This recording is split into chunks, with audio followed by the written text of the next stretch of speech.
My daughter is sleeping here. Seriously, lady, don't call in the middle of the night. Shouted in a drunken voice was the woman who is my son's remarriage partner. What on earth is going on? My granddaughter, in tatters, is standing right in front of me. What's going on? What's happening? Confused, I asked, and my granddaughter replied. I think her phone is still on. Grandma, let's go to Mom's place.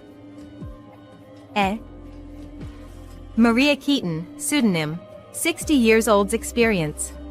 My name is Maria Keaton, 60 years old. I work part-time as a cashier at a supermarket. My husband passed away a year ago. It was cancer. By the time it was discovered, it had already metastasized throughout his body, and it didn't last long. He worked hard until nearing retirement, looking forward to a peaceful life with just the two of us, but at the time of my husband's death, I was sinking in sorrow, but with encouragement from family and work colleagues, I finally started to regain my strength. I have a son named Asher and a granddaughter named Natalia. Asher got married when he was 25 and had Natalia with his wife at the time. However, 5 years later, his wife passed away in a traffic accident. Holding Natalia, who longed for her mother, and without time to dwell in grief, Asher struggled alone with work and childcare. My husband and I supported our son desperately in every aspect, from daily life to finances, and cherished Natalia as if she were our own daughter. That's why, even with a modest pension and part-time job income, I have been saving a little money every month, hoping it would be useful for Natalia's future. There's not much an aging person like me can do. Money is always helpful. One holiday, I was busy running around from the morning. Today, Asher was bringing the woman he's dating to our house. A while ago, he consulted with me about remarrying. The woman in question is a co-worker from Asher's company, working as a temporary staff member and 2 years older. They became friends through work, and their relationship developed.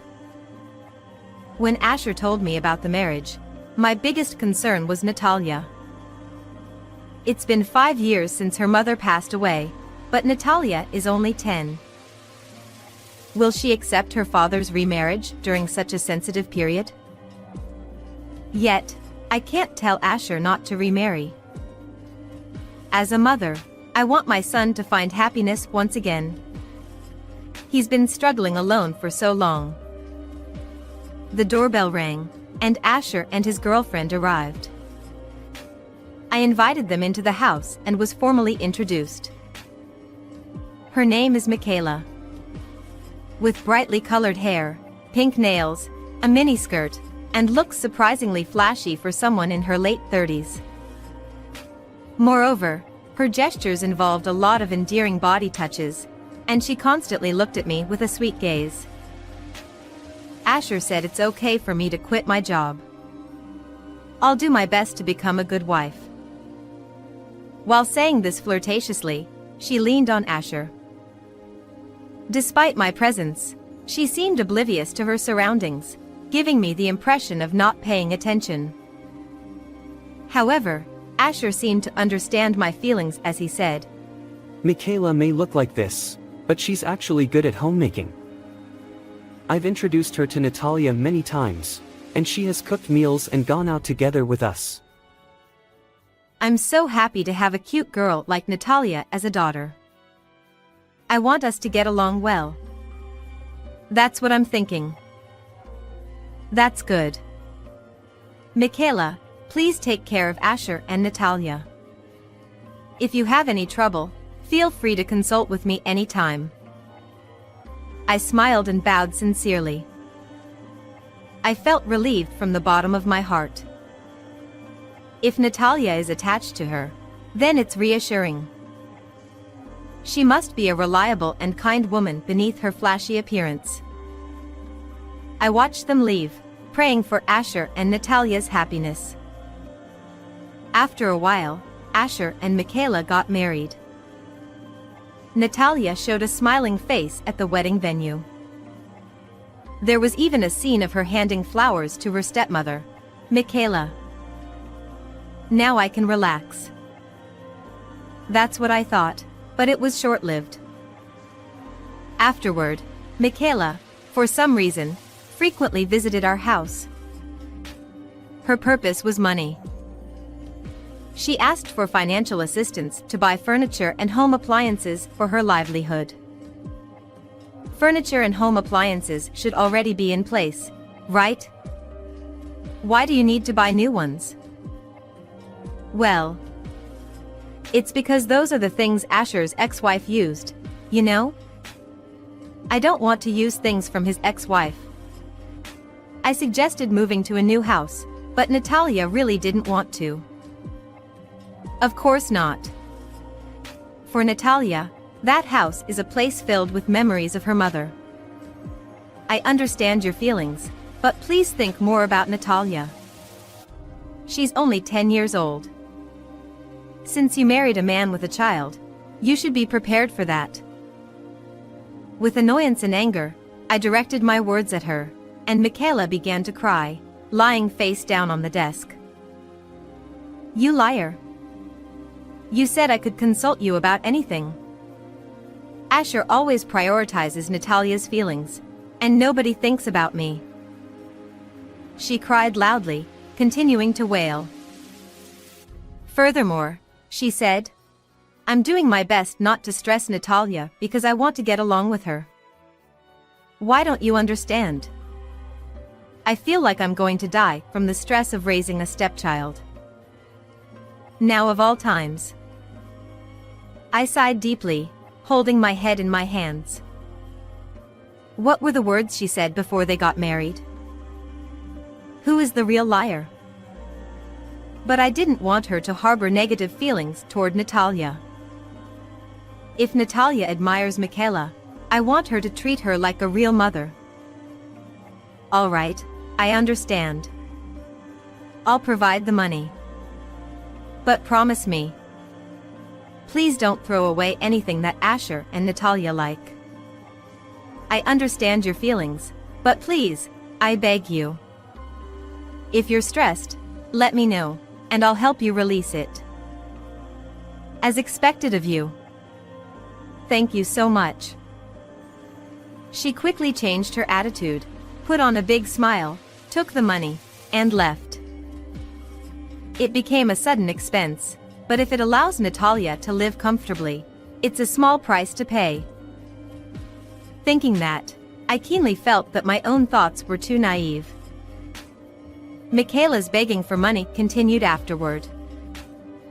Under the pretext of stress, she requested this and that, and even demanded money for Natalia's expenses. Asher should be receiving a decent salary. My feelings towards Natalia were completely exploited. However, whenever Natalia was used as an excuse, I couldn't say anything. Finally, I couldn't afford to give money with just my part-time job, and I ended up in the situation of having to take on additional jobs and accumulate debts. Fortunately, after a while, Michaela's begging for money calmed down. I somehow managed to cut back on my expenses and repay the borrowed amount. It's better to repay debts, especially those with accumulating interest, as soon as possible. I led busy days, and the season turned to midwinter. Both my son's family and I live in an area where heavy snowfall is common, and when winter comes, shoveling snow becomes necessary. When my husband was alive, we used to shovel snow together in the morning. Thinking about that, I spent my days shoveling snow alone. One night on such a day, while sleeping alone, suddenly there was a loud banging on the front door. I hurriedly woke up. It was midnight. Who on earth could it be?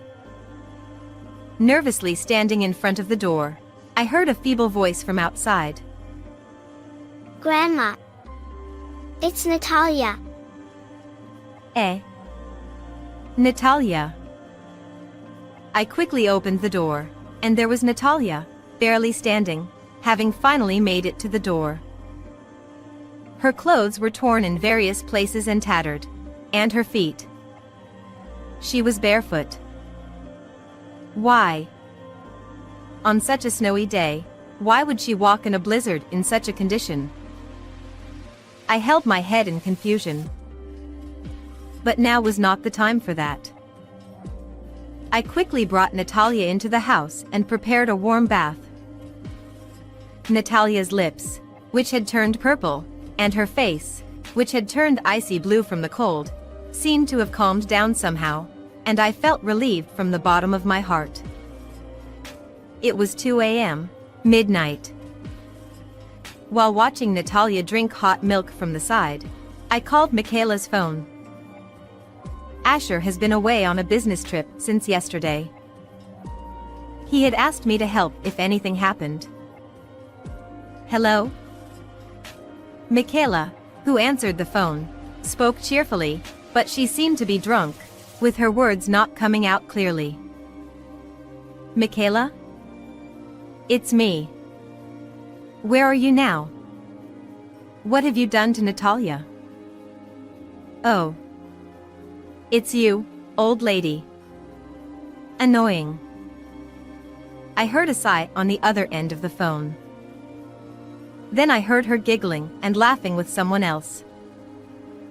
It seemed like she was with someone else. Just answer properly. Where are you? What are you doing? Leaving Natalia? Do you know what condition Natalia is in? You're so annoying. She's sleeping next to me. And, lady, do you know the word inconsiderate? Don't call in the middle of the night. It's irritating. After a series of insults, she unilaterally hung up the phone. I was speechless, holding my head. What's going on? What on earth is happening? Natalia, undoubtedly, came to me for help in her tattered state. Grandma. In the midst of confusion, Natalia gently spoke to me. Unlike the pale expression from earlier, her complexion had returned, and she continued. I think her phone is still on. I know where she is. Grandma, let's go to Mom's place together. Eh? I couldn't understand what she was saying. Natalia began to explain everything that happened, from the time Asher and Michaela got remarried to what happened this time. Michaela had been kind to Natalia only at first. As Asher got busier with work, her true nature began to show. Surprisingly, Michaela started engaging in infidelity, taking advantage of the times when Asher wasn't around. Desperate to dress up and go out, she even stopped making meals for Natalia. One day, while Natalia was returning from school, she encountered Michaela walking arm in arm with a young man. It seems she witnessed an affair. After being seen in the act of cheating, she later abused Natalia at home. Then, she forced Natalia to promise not to disclose anything and threatened her, saying that if she told anyone, she would face severe consequences. Afterward, without any reservation, Michaela began staying overnight at the man's house whenever Asher was on a business trip. There were times when she even brought her lover to their home, at the worst moments. Even today, when Asher was on a business trip, she hadn't returned after staying overnight at the man's house. Natalia, who returned from school, should have opened the door herself as usual, but it seems she noticed that she had lost her keys. In the heavy snow, desperately searching for the keys, her worn-out shoes got stuck in frozen ice and became impossible to remove. She reluctantly went barefoot, tore her clothes to wrap around her feet, and came to me seeking help. This was the truth behind Natalia coming to me in such a tattered state. Natalia's feet, dangerously discolored in purple, regained sensation thanks to warm water, massage, and wound treatment. Hearing such a terrible truth, I sat down with dizziness. That such a thing had happened without my knowledge. I was scared of my mom. But I couldn't forgive her for betraying Dad, so I secretly installed a GPS on Mom's smartphone. That's how I know her location. Grandma, let's punish my mom. Natalia, I understand. Leave the rest to Grandma. You did well on your own. While saying this with tears, I hugged my granddaughter. Natalia is strong, but she's still a child. To subject such a cute child to such cruelty, I absolutely won't forgive it. Somehow, the blizzard outside had subsided. I immediately called Asher, who was on a business trip. He was surprised because it was a midnight call. After explaining the situation, he was shocked and agreed to come back immediately. I also called Michaela's parents. They seemed equally shocked as Asher, but understood the seriousness of the situation and said they would come over immediately. I put Natalia to sleep in a warm blanket and waited for everyone to gather. A few hours later, Michaela's parents arrived first. As soon as we met, the couple apologized repeatedly. It seemed they had taken the severity of Natalia being in danger seriously. Soon after, Asher returned safely. Seeing Natalia sleeping peacefully, he collapsed to his knees, relieved, shedding tears. As the outside became bright, and Natalia, having had a good rest, woke up, we headed to Michaela's place using the GPS Natalia had prepared. The GPS indicated an apartment located away from where my son's family lived. Fortunately, there were hardly any residents, and we managed to identify the room where Michaela and her lover were. With determination, I rang the doorbell. Yes. Michaela, who responded with a foolish voice, opened the door. Huh? What's going on? She, along with Asher, Natalia, and her parents, was shocked to see all of us. She tried to close the door in a hurry, her eyes flickering, but... Don't run away, okay? Let's talk. I quickly stepped in. Although I endured intense pain as the door closed on me, I managed to smile broadly. Let go. Get out. Hey, Michaela, what's going on? Open this. Yeah, talk. After a heated argument, she reluctantly opened the door. A young man with a cigarette in his mouth came out from inside.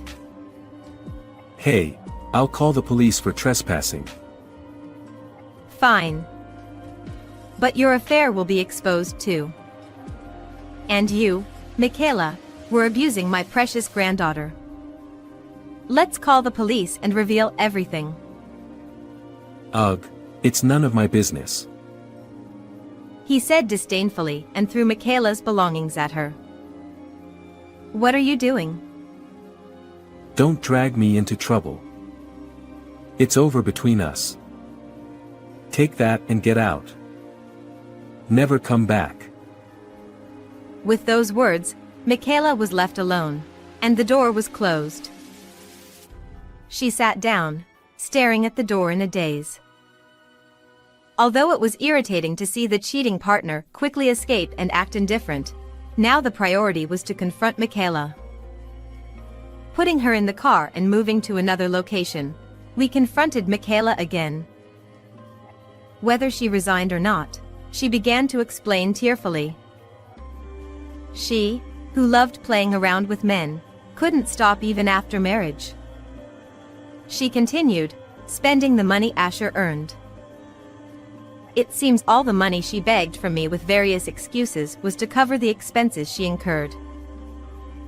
Asher, of course, furious, declared a divorce without demanding alimony. No, please forgive me. I promise I won't cheat again. Asher looked at her crying and pleading with disdain. Michaela's parents, with embarrassed faces, apologized multiple times. Really, I'm sorry. I don't know how to apologize. This foolish daughter not only betrays Asher but also exposes Natalia to danger through abuse. Please hand her over to the police or anyone who will punish her. We sincerely accept the consequences and will make amends. While staring at the weeping Michaela, they deeply bowed their heads. Feeling awkward, I looked at Natalia. Seeing her granddaughter with a strong character, she looked straight at us. I don't care about the police or anything. I'm not bothered. Upon hearing those words, Michaela lifted her head with a smile full of gratitude. Thank you, Natalia. You forgive me, right? I'll change my ways. Let's live happily together. Huh? Are you stupid? That won't happen. Promise that you won't appear in front of us again. If you promise, you don't need to call the police. Because I don't want to think about you at all from now on. Natalia looked down on her stepmother with a cold look and tone. The hopeful expression on Michaela's face turned into despair in an instant, and she never made excuses afterward. Soon after, Asher and Michaela's divorce was finalized. Asher had no intention of demanding alimony, but Michaela's parents handed over a sum as compensation, hoping it would be used as savings for Natalia. Asher, who came back with Natalia to report, expressed his remorse and apologies to me. Despite being a father, he hadn't noticed the danger his daughter was in. From now on, he wanted to reflect and prioritize Natalia. Dad, you know, I didn't really want anyone other than my mom, who passed away, to marry. But because I love you, I'll support you if you find someone you like. However, choose someone who won't make you sad. Promise? Yeah, got it. Looking at the smiling son and granddaughter, I felt truly relieved. Asher and Natalia had struggled together for a long time. I sincerely wished them happiness. How was this story? Don't forget to subscribe to the channel. See you in the next video.